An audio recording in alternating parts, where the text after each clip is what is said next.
Welcome to the Power of Tarot. I'm Eve Sheldon, and I am your guide on this YouTube channel.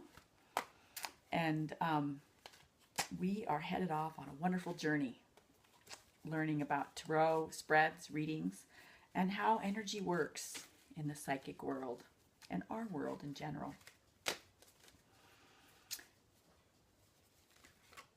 So we are going to talk about how people read your energy fields in psychic readings. So as we know, we all carry, everything actually on the planet has energy. Even this cute little statue from Mexico that hangs out with me. This statue has energy too. It has the energy of all the people that have handled it. It has its own energy that it possesses when it was made. And it's hung out for a long time. So it's collected energies. And we all have those fields with us. People call them auric fields. Sometimes they can see them, but a good psychic reader can see them, but also can feel them. So if I was doing a reading for you over the phone, I could automatically and easily connect in with your auric fields over the phone because it's a feeling thing. So, and a good reader will hook in and connect with your predominant streams of energy for that moment in time. Now, those streams of energy can change the next day. They can change the next week. That's always movable. And there is also this funny thing that we have that's called free will. And free will can change lots of things. In a psychic reading, usually what we're looking at is what your higher self, your soul or spirit, or what I call that which guides you, the path that it has laid out for you. And that's your optimum path for your growth. And sometimes that can be a little different from what your ego, your mind, or your personality would like to have happen. So it's an interesting juxtaposition there. So, so what I would do if I was doing a phone reading with you, we would, establish a connection over the phone. You'd call, we'd answer. I'd be shuffling the cards from the moment that we start our conversation, and I would make that connection immediately with you. And then we would go ahead with the reading. Now, for some readings, it's good to have a topic. Sometimes we can just ask a general question. What does this person need to know?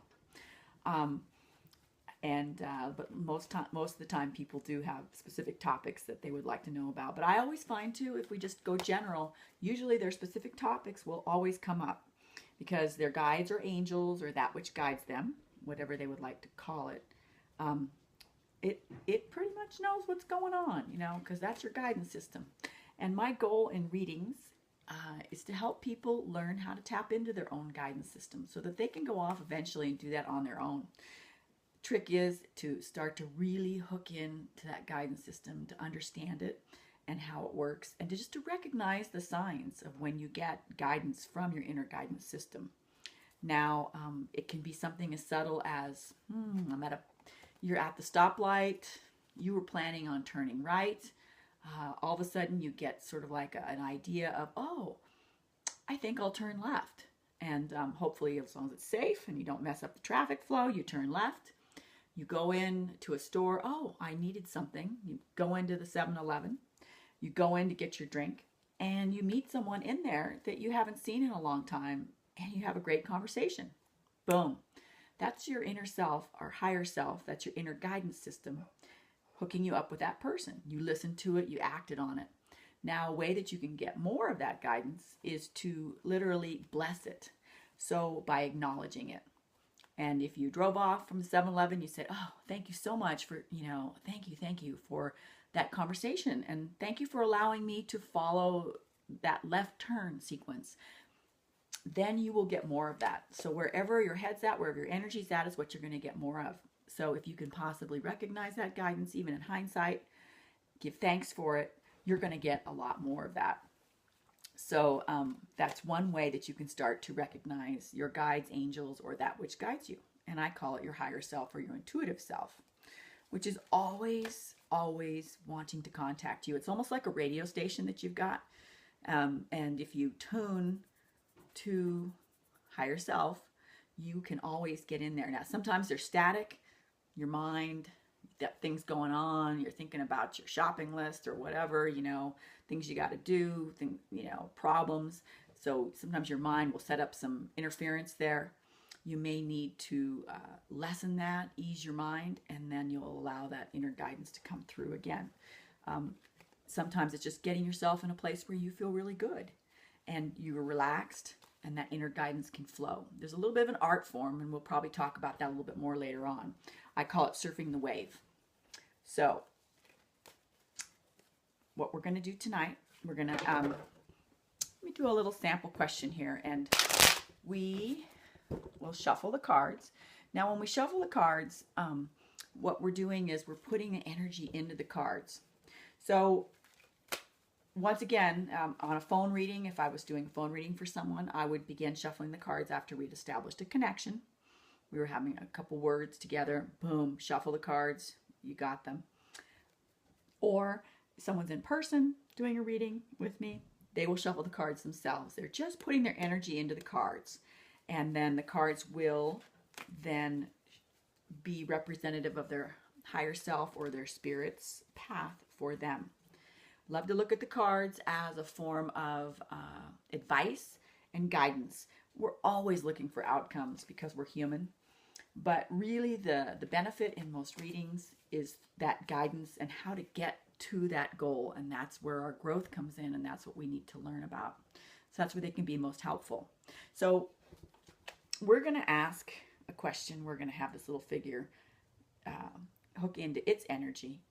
And tonight what we're going to do is have a little discussion with it. And we are going to say, we're going to ask it about its origins, where it's come from, what kind of energy was it born into when it first came into being, when it was first created. So we're going to shuffle the cards. We're going to do a little Celtic cross spread here.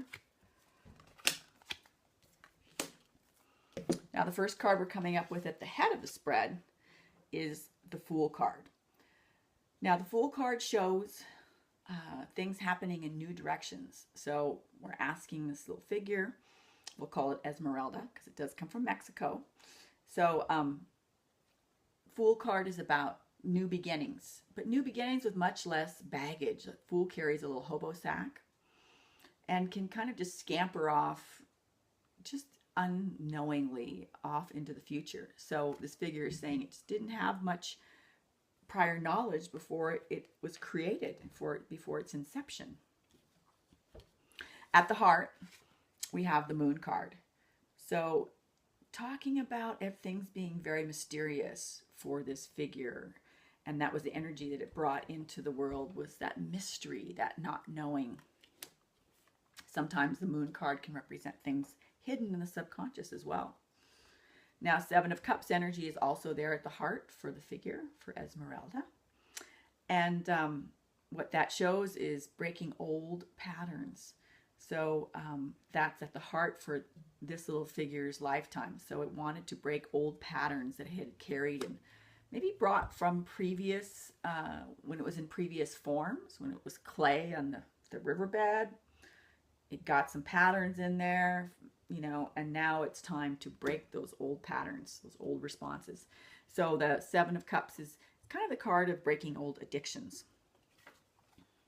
Page of Cups is at the present. So the Page of Cups is a new, like a male energy.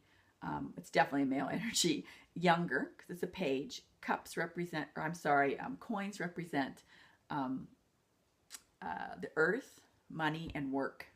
So what the figure's showing is now in the present time,